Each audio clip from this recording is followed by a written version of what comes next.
So what are you, Debbie? I know you're leading this. Do you want to give us a quick one for those who are here?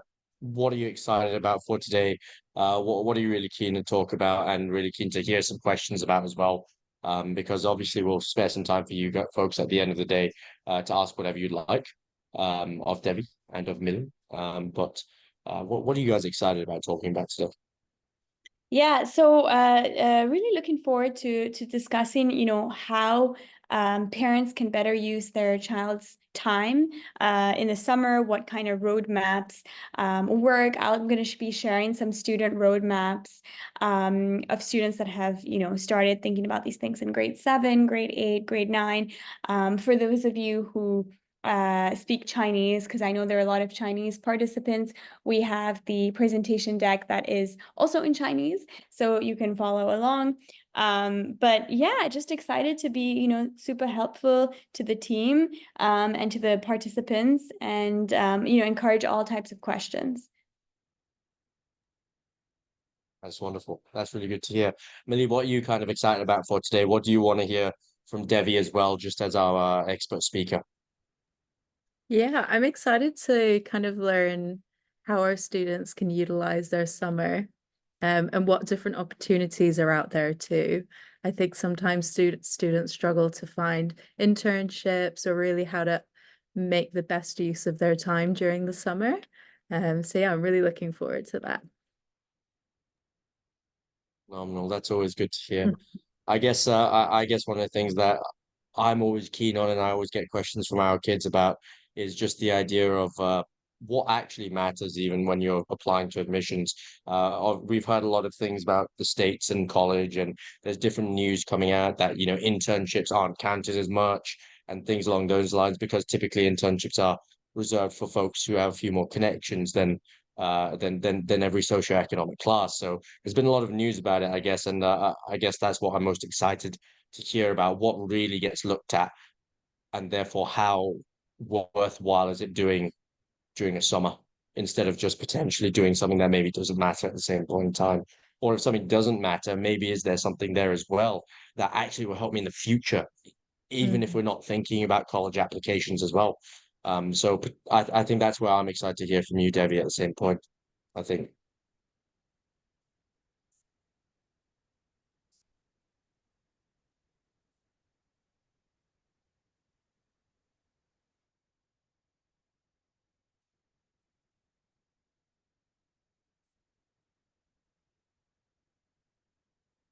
All right, folks, thank you for joining us. We'll give it one more minute and start at 100 hours and 35 minutes. We'll get going in about a minute and see how that goes.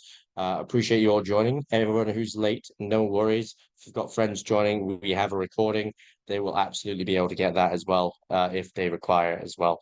Obviously, it's going to be you guys are the lucky ones. You guys actually get to ask the questions if you need to. So feel free, pop them in the chat when you can. Millie and Debbie will be keeping track of that, and they'll be able to help you out at the same point in time. But in the meantime, I have whiled away the time for a minute. So Debbie, whenever you're ready, you can get going and give everyone what they came here for. Pretty excited to hear what you've got to say. Let's get going. Wonderful. Let me just share my screen. Okay.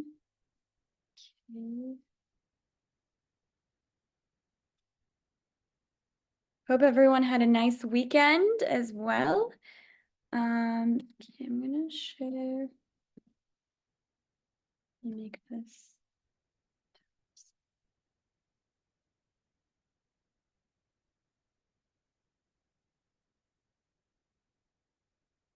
Okay, here we go. Can you guys see my screen? Yep.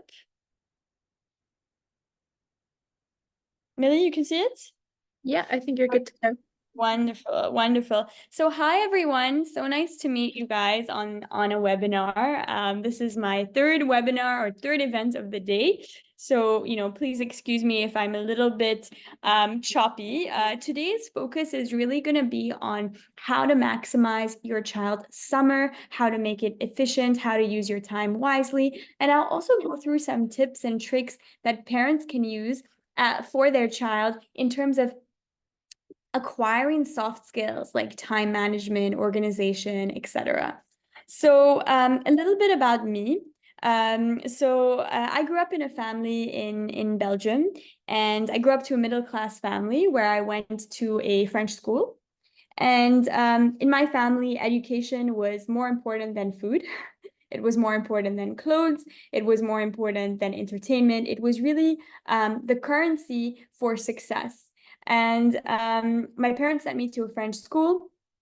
And then later on, they changed me to an international school when I was in grade 7. And I still remember moving to the international school from a French school.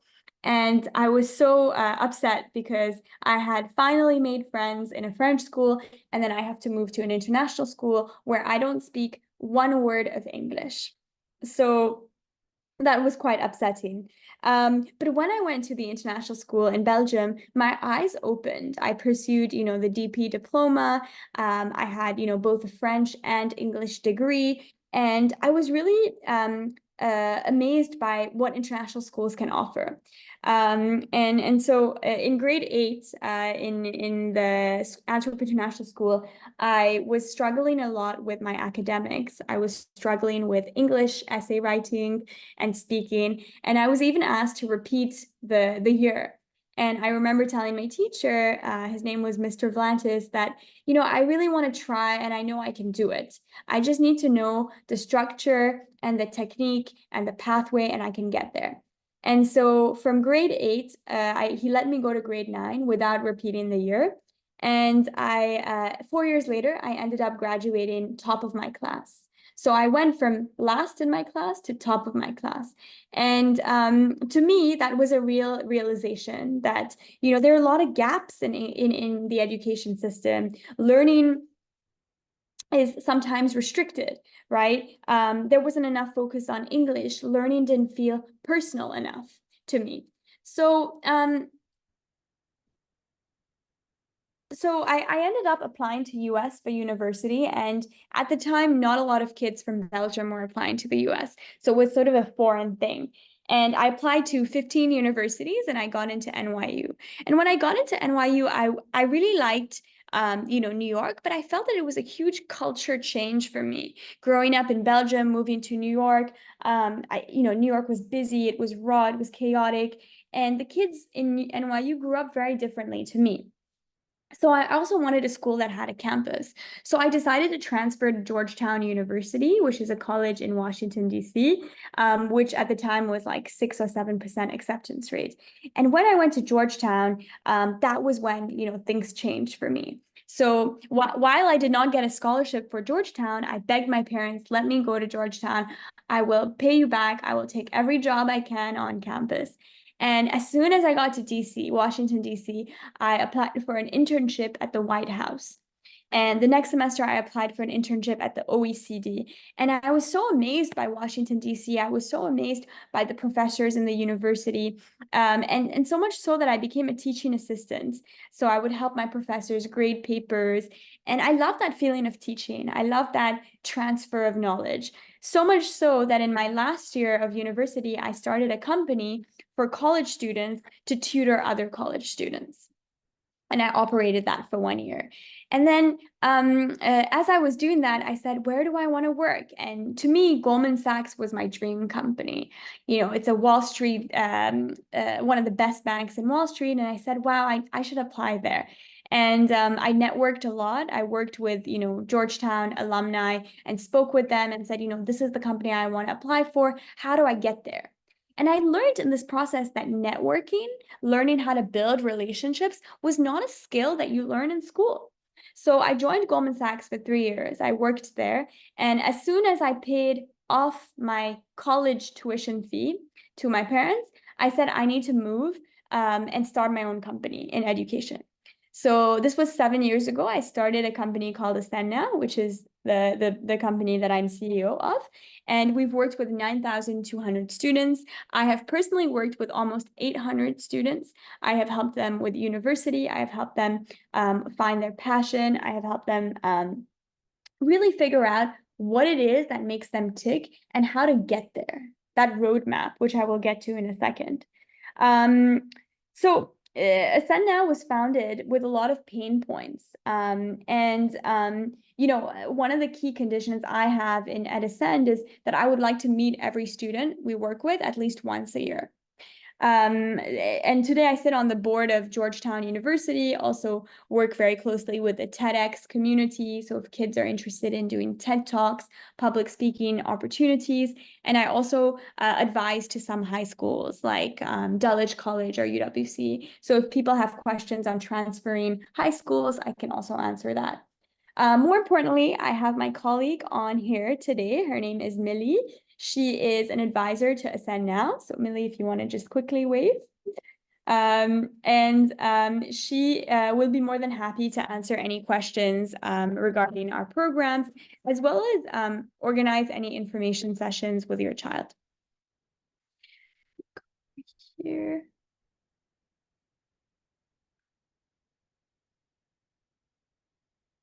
Okay, so that's a little bit more on the team. I also have Ethan, who's on the call, who is hosting this webinar, and Pavan as well. So you know, they're happy to answer any questions as well. So I'm going to speak a little bit about Ascend Now's pedagogy because I think it's important just in terms of how we go through the roadmap. So Ascend Now's pedagogy is really focused on a couple of values. And some of those values that are important are transparency, relationship focus, innovation, accountability, high quality, and professionalism. One of our principles that's really, really special is that age is just a number. We really try to encourage students to believe this. We have had students that are 10 years old start apps to support communities. We have had 8-year-olds, you know, write books and get it published. We've had and we've seen that age is truly just a number. This morning, I had breakfast with a parent who has a 9-year-old, and the 9-year-old is organizing a podcast to interview other 9-year-olds to ask them about their education system. And that podcast is going to be on Spotify. So that's something we really believe in. These are some schools we've worked with in the past. We've worked with EIM, Dulwich, we've worked with Goldman Sachs, Accenture, and you know, we take it very seriously to help connect our students to networks like this because we've spent time building those networks. So let me just share a little bit about our key kind of pillars and what we do. So we have 3 arms in the company. We have an academic arm, a soft skills arm, and a college counseling arm.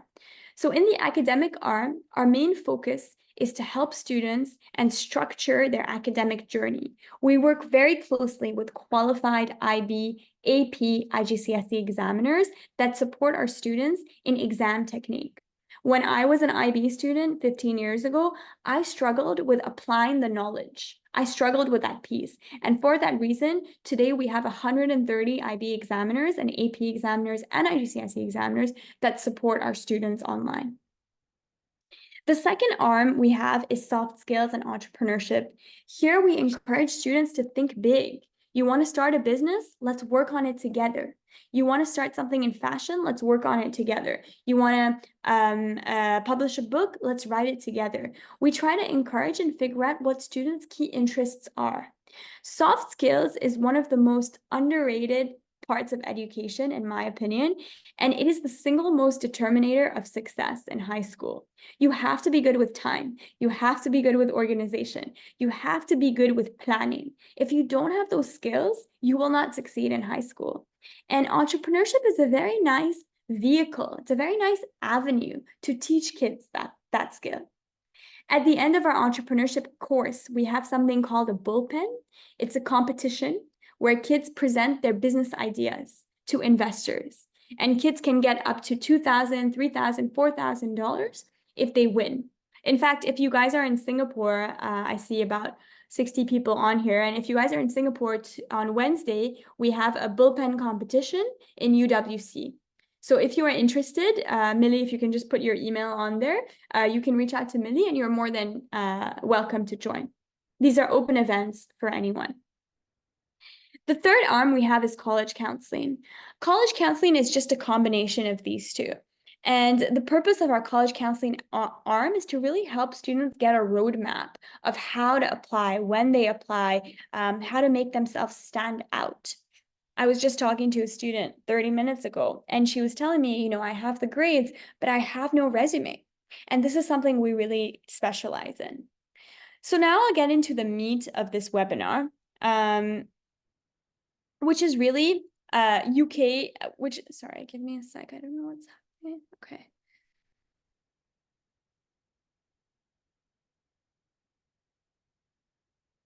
Okay, this slide isn't working, so I'll do it like this. So our method of delivery, it's all online, it's live, it's one-on-one, and it's self-paced. And one of the key things I want to highlight here is something called performance coach. So at Ascend now, we have essentially one person that basically is in the middle of student, teacher, and parent. That one person is a mentor to the student. Whatever course you do, you have a performance coach. And that performance coach's role is to motivate the student. So let's say you're a student and you want to do an English class. The performance coach will find an English teacher for you, for the student, and ensure that you are happy, will ensure that you're progressing. Right? So that's the role of the performance coach. And I can share more about it if you guys have any major questions on it. Today, I'm going to share a little bit more about the US and the US and the UK application system and how to roadmap and use your summer well. So I think most people know this, but the US and UK have some similarities. The US is a 4-year degree, whereas the UK is a 3-year degree. The other big difference is when you're applying to the UK versus when you're applying to the US, you kind of need to have a different strategy in the sense that the UK really cares about how in-depth your interests are, otherwise known as supercurriculars, right? If you're applying for finance, what have you done to showcase your interest in finance? Have you done an internship in finance? Have you written a research paper in finance? In the US, it's much more focused on broad interests, sports, service organizations, things that are beyond academics. And that is really sort of a massive difference as you prepare for that. I'll also say that with the UK, this is the split. So typically, 70% is your academics, 10% is your supercurriculars, which is really how you demonstrate your interest in the subject. So if I'm applying for psychology, I want to show that I've done things related to psychology. And 20% is your essay and your reference letter. The one thing here I should mention is that some universities, they have extra tests for depending on what degree you apply for. So if you're applying for law, you have an extra test. If you're applying for Oxbridge philosophy, you have an extra test. For engineering, you have an extra test. Some of these tests are really important and they need to be studied for if you're applying for the best schools. This is a useful table to look at, like, what are you applying for and what grades you should be aiming for. So if you're applying to Oxford or Cambridge, you're really looking at 41 points out of 45.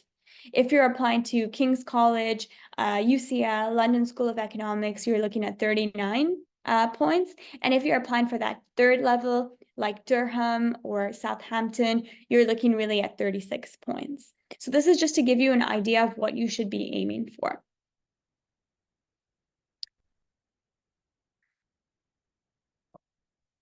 Okay, I'm going to switch gears a little bit to the US admissions process, and then I'm going to talk about the key topic of this call, which is really about what do we need to do to structure our child's resume, our roadmap, our summer.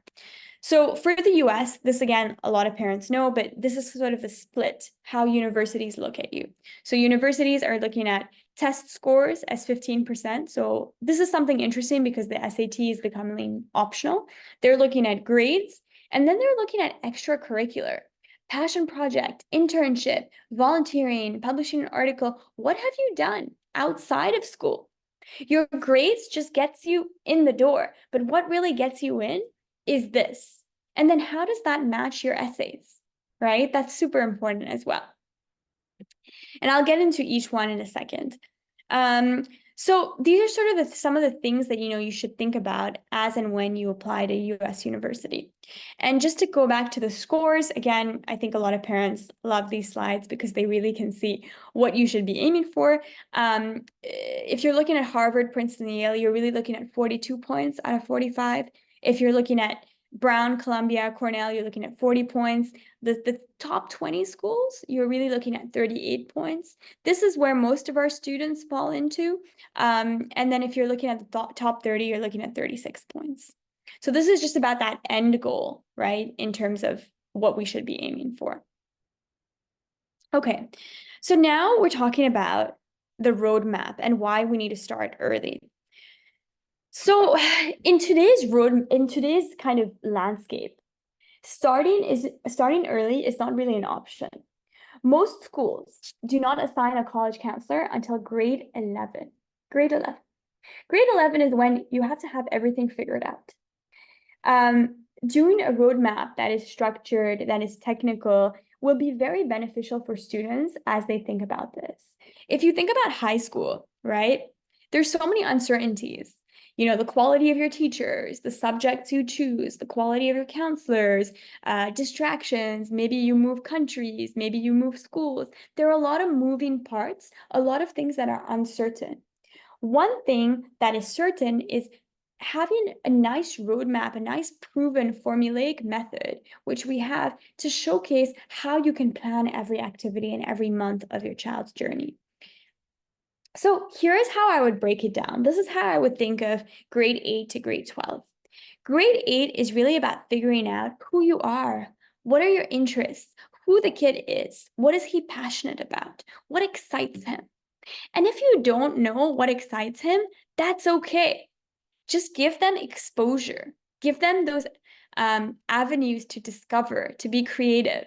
You know, in school, one of the things I feel that's super underrated is creative avenues for kids to fail, for kids to explore, for kids to figure themselves out. And I'll get to this in a second on what that means. Grade 9 is a little bit more about, okay, I figured out my interests. Let me fine tune what those interests are. And grade 10, in my opinion, is the most difficult year for students because that is when you have to make a lot of decisions. You have to choose what subjects to take. You have to choose what geographies to apply to.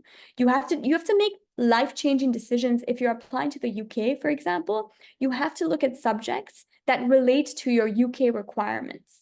So if you're applying to London School of Economics for an economics degree, you have to take a higher level economics class as an IB. So that, to me, grade 10 is the year where you don't figure things out, you don't explore, you know what you want, and you make those decisions.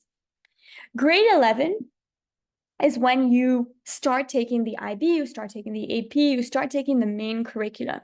Grade 11 is typically extremely academic for kids, very academic. So figuring out exploration, foundation, you won't have that much time.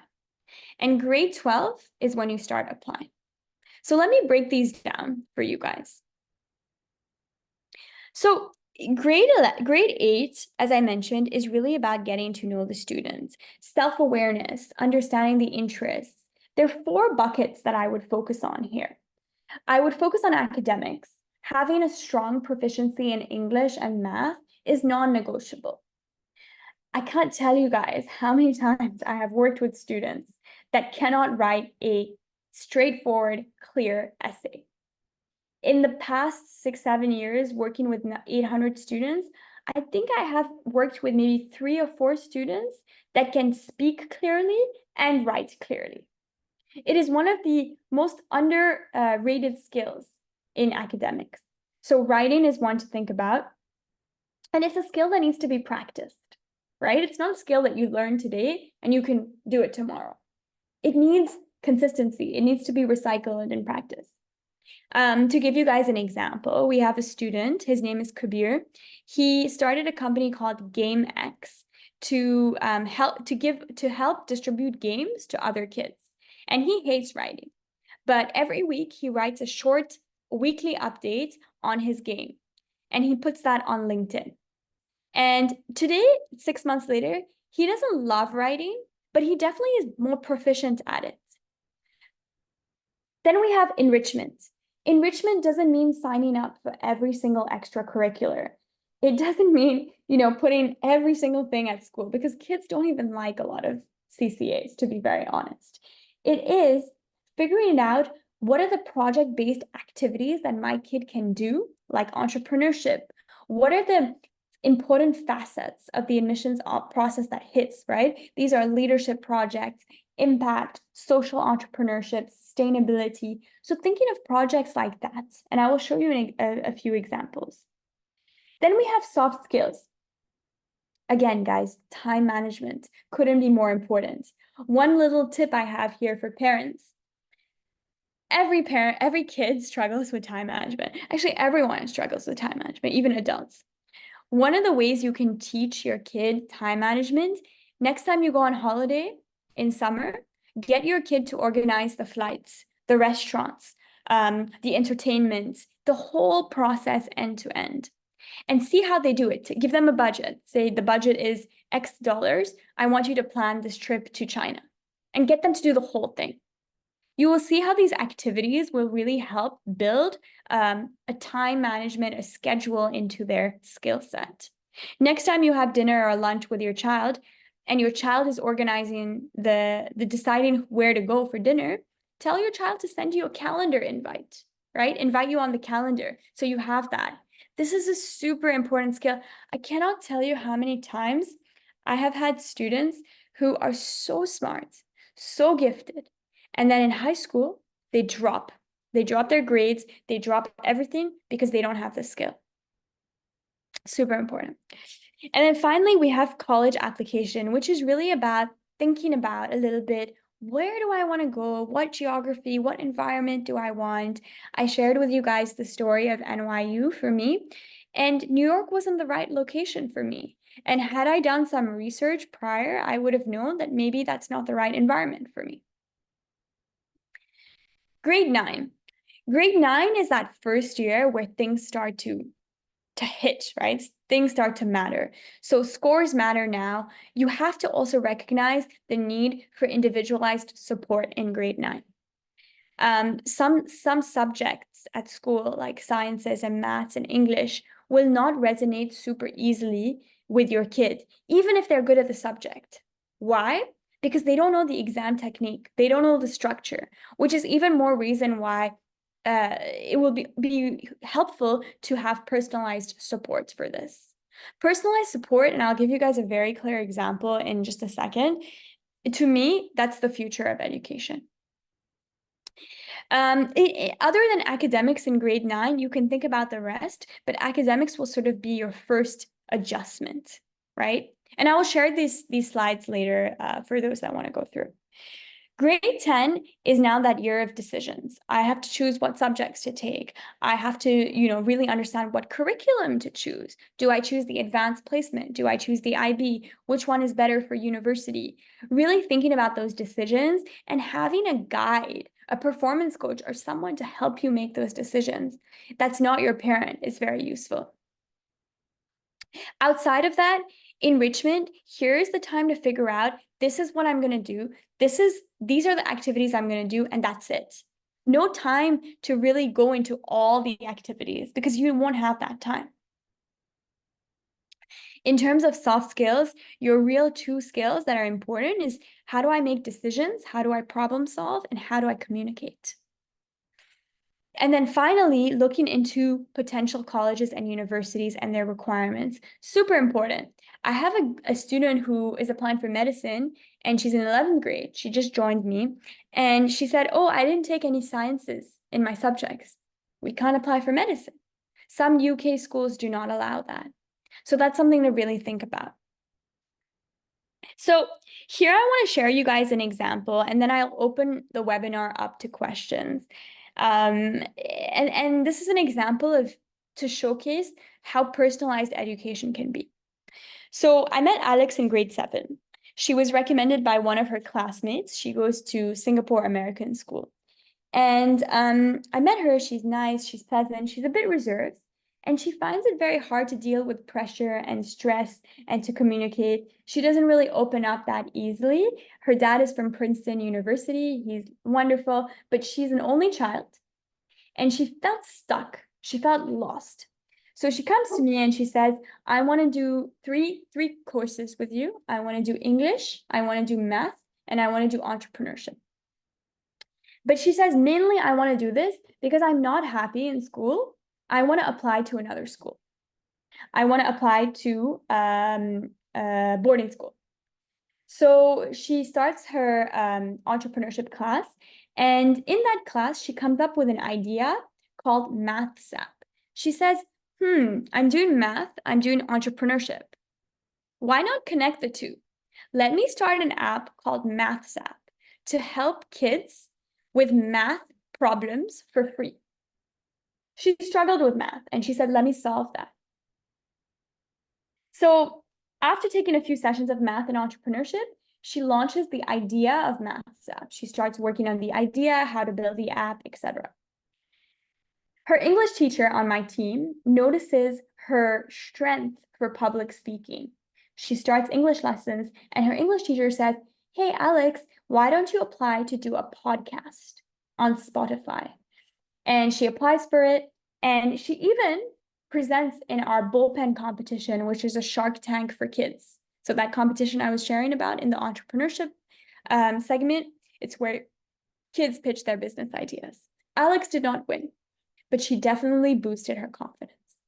That was grade 7.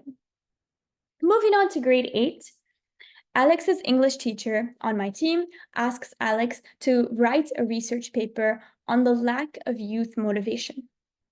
Without Alex knowing, the English teacher submits her research paper to get published. And a few weeks later, it gets published. And Alex is very excited. In the meantime, Alex decides to also work on her resume because she still wants to leave Singapore. Why does everyone want to leave Singapore? All my students here are not happy here. So anyway, she works on her resume, and she launches her app finally. So she gets 20 of her friends on her app, and she's very excited. She wants the app to be free. She wants to see if people are using it, etc. She continues to explore her extracurriculars. She realizes that basketball and football are not for her. She just focuses on one sport, and that's volleyball. A couple of weeks later, she gets accepted to her boarding school. She gets accepted to a couple like Chode and Deerfield and Andover, and she gets a scholarship to Taft. She ends up choosing Taft, and in grade 9, she starts school at Taft. She's a little nervous, she's a little excited, she's a little bit unsure, is this going to be the right school for me? But she starts the year with very good news because her podcast on Spotify that she applied for in grade 7 has gotten accepted. And her performance coach on my team arranges a meeting with a Stanford board of advisor to present the podcast. And she's super excited about that. A couple of months later at Taft, she struggles with science. She feels that, it's too hectic, it's too stressful. She actually feels that, she even gets a panic attack. So she asks her performance coach for a science tutor. And she gets a science tutor and she starts working on that. She's excited to make the volleyball team, but she's a bit scared that it will interfere with her schooling. And she tries to manage her schedule. Come back to that time management scheduling tip. Super important, guys. Super important. The end of the year ends very happy because her performance coach secures a publisher for a book Alex always wanted to write, Analysis of a Teenage Brain. And that's a partnership with a publisher that she's been trying to get. So I just want to share this story because you can see how personal her journey is. This, to me, is personalized education. She has different needs at different times. She has different requests. She has different stresses. She has different excitements. But she needs one person, a mentor, a performance coach, to oversee this whole process. And parents, this is not something that you need to hire. You can also be a performance coach. You don't need to hire. Only thing I would say is sometimes kids don't listen to parents, right? And then think about when you were 15, 16, did you listen to your mom or your dad? So sometimes it requires another person to be that mentor, but that's a really important role. And you can also see that in this journey, Alex's academic interests or academic focuses like English, math, they became fun. They became engaging. They linked to projects. She hated math, but she started an app. She didn't love English, but she published a few things. And in that process, guys, the student changes the relationship with the subject. They begin to like that subject. And when you like something, you will do well. Today, Alex is in grade 10. She's confident, less stressed. She definitely has her periods now and then, but most of all, she feels supported. I will share with you guys another quick example, and then I'll do a Q&A. This is another student of ours who is very different to Alex. She's confident, very extroverted, but poorly structured, lacks consistency, all over the place. Bad time management. She reached out to me in grade 8. She was looking for an internship. And I told her that I can't make magic happen. I can't give you an internship immediately. She then asked me, can I do an entrepreneurship course to help me start a company to give other kids internships? I was shocked by the clarity of her idea. She knew what she wanted to do. She had zero structure, zero follow through. She needed a good mentor. So Portia starts with us. She does a market research to understand whether this is a good idea. She looks into validation. She talks to companies. She talks to students. And she realizes, wow, students really need this. This is a skill that students really need.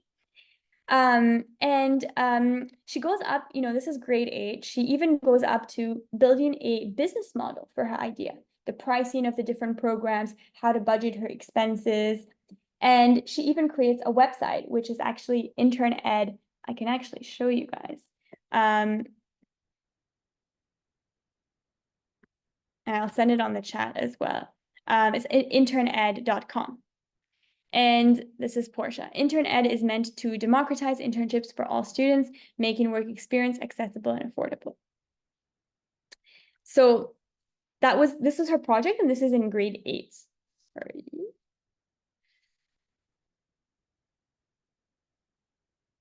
Okay, so in grade 9, she has to take the idea to the next level, the execution. So she creates a training plan, she structures the whole program, and she realizes, I need to get some companies to help me give kids internships. So she reaches out to a few companies. No one really wants to give her internships. And after she reaches out to one company in Indonesia called Milk Life, she says to them something really smart. She says, you guys provide products to kids. Let me give you 10 kids a year. They can help you with social media. They can help you with research. They are your key customer target audience. So she gets partnerships with 3 companies. And in grade 9, her second semester, she shares all of this with her classmates from different schools. And 120 kids apply, and 35 kids get selected for the 3-week internship. She realizes, okay, so many kids want it. The demand is much higher than the supply. I need to partner with more companies. This was grade 9.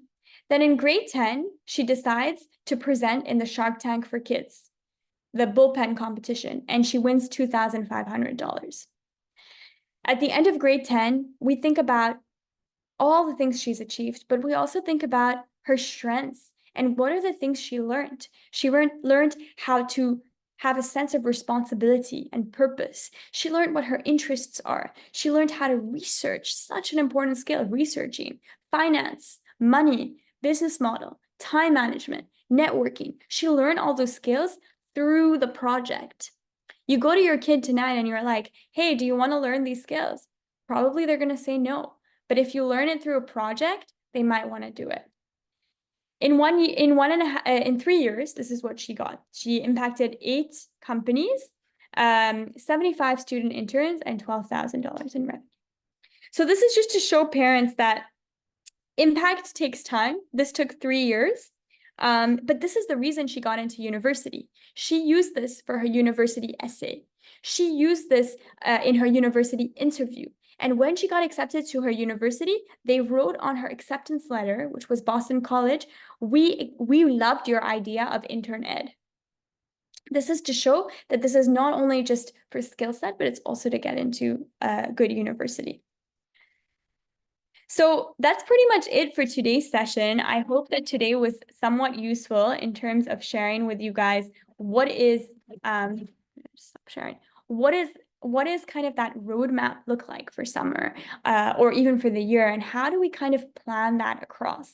So I'm so happy to take some questions. I think there was one question already.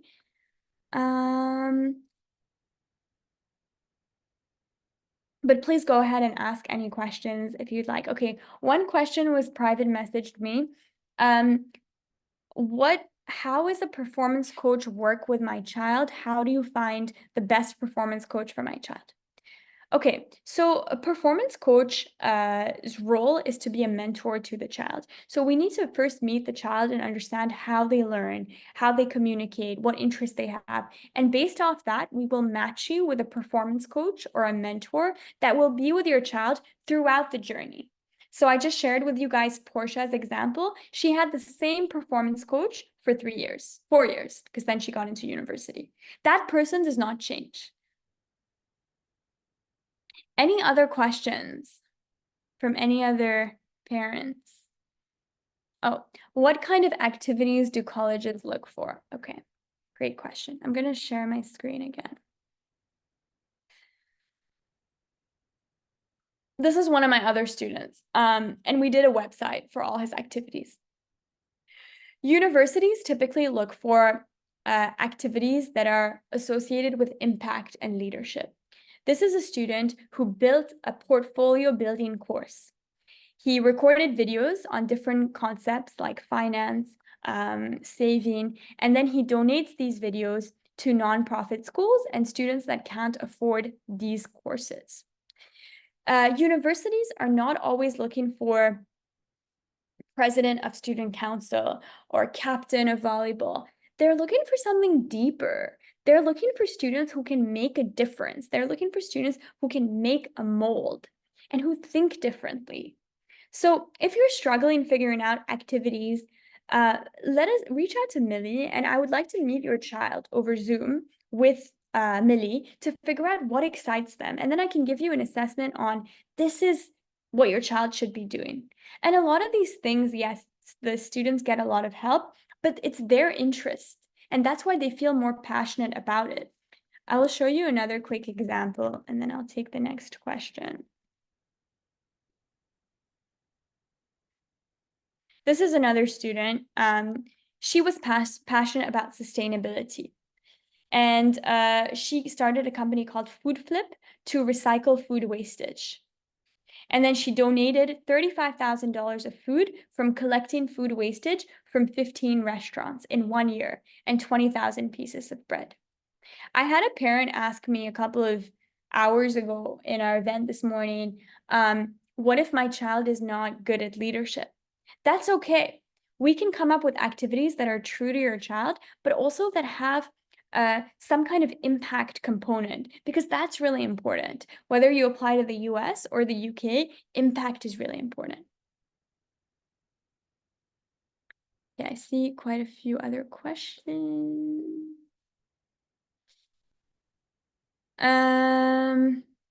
Does summer school matter? Okay, that's a really popular question. So here's my view on summer school.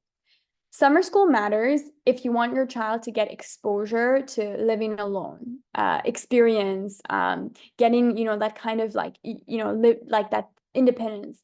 But it doesn't really matter in the context of your application, unless you apply for very prestigious programs. Like I have a lot of students that go to Yale Global Scholars. I have a lot of students that go to MIT Launch X. There are some programs that are very exclusive to the university and that are very competitive.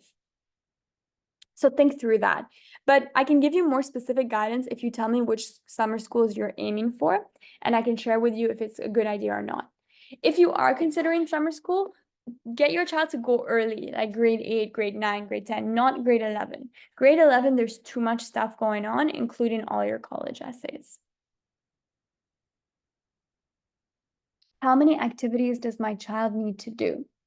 For the US, 10. For the UK, between 5 to 7. And these activities should be structured in a certain way. So let me show you an example.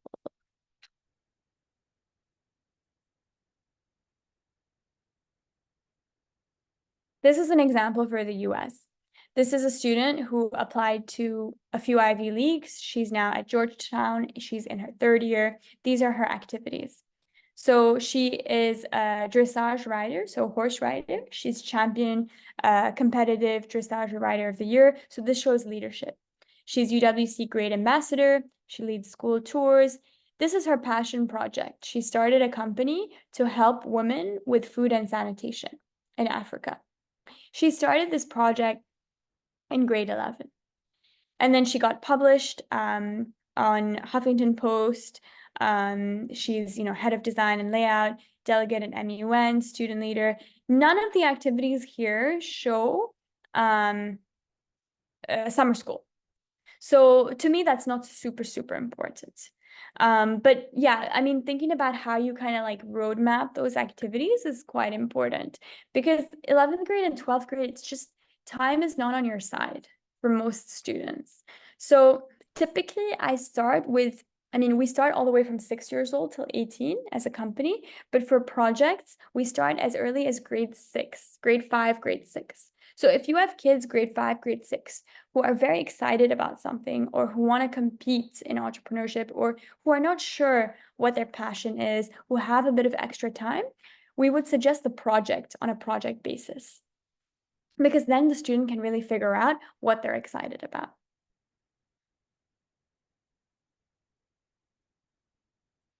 Okay, I think there's a few more. Can activities overcome bad grades in high school? Short answer is yes. I have seen students with not so good grades have a really good resume and they get into university. Of course, grades are important, and it's good to have a performance coach that can see through everything, can see the grades, can see the program, projects. One of the benefits, I think, of having a performance coach is that they can connect your academics to projects. So, while you're doing a project if you're doing a course for 50 hours for English, you can learn English, you can perfect your essay style, but you can also maybe get one thing published. So you're really like using your time well as a student. You're not doing 100 things. Okay. Should my daughter do all different activities, or can they be similar? This goes back to that point of narrative. We should think about a narrative that makes sense. Having all similar activities is not a great idea, but having activities that relate to each other, like are broadly related, like within the sustainability field, the finance field, the academia field, then that makes sense. But not too similar. Like I would say that, if you have, to give you an example, if you have all 10 activities or all 7 activities having to do with volleyball or art, it's too much. You want to show something holistic. However, if you're applying to the UK, you can actually focus more to the major. So if you're applying for finance, you can focus on finance activities. So the strategy depends on where we're applying. Last question. I'm going to end the webinar in a few minutes. So if you guys have any other questions, just pop your questions in the chat. Last question is, what activities, tips can you give students who are in boarding? So for boarding school, depending if they're in the UK or the US, your time is even more limited. So I would say for boarding schools, the value of a performance coach and the value of time management, stress management, schedule management is super, super important. I'm working with a student now who's in Andover in his senior year, and we're submitting his applications, and it's all pretty rushed because of his time frame, but luckily we've done all the activities and the projects before.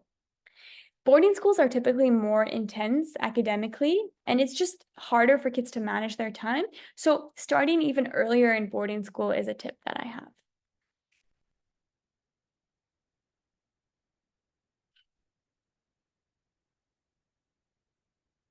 Well, good question. This person's asking great questions, by the way. How do you suggest new ideas, projects to super distracted kids? My kid has short attention span. All the kids we work with, actually everyone in the world, has very short attention span. So I think the short answer to this is we would love to meet your son in a Zoom call, Millie and I. So please sign up on the link so we can meet him. It's a completely free conversation that we will have with him. But in the interim, your kid probably has short attention span for things he doesn't like. If he likes something, his attention span is longer. So it's figuring out what that is. If you can figure that out, then you're golden. right? That's how I would think of it. And like use his distractions, opportunities. If he's interested in gaming, let's come up with a company related to gaming. If he's interested in food, let's come up to something like that, right? So those are the things I would think about if I was you. But we would love to meet him. I have one more question, Debbie, before we go. If a student is in, let's say, grade 11, they have one more year to prepare for university, how do they prioritize what activities to do in that last summer break before they start applying? Great question. I just got off the Zoom with 11th grader who has 6 months to apply. So if you're in grade 11, you have to use your time well. You have 6 months to apply. You have to break down your projects into what's called high value, low time projects. This is something we can organize for you, but we have to have a structured roadmap for those 6 months. So this is one project we do. It takes 2 hours, finished. This is another project we do. And my suggestion for that, Millie, is research papers or articles. These are things that don't take so long that we can publish, and they can be one activity. So I just to quickly share my screen one last time. I was showing you guys this example of this student. This student did not have enough activities and she needed one more activity. So what I said to her is, let's look at a few newspapers and let's write some articles on those newspapers. It took her like 3-4 hours to do this, and it's one activity on her profile. So it is possible to be strategic about it.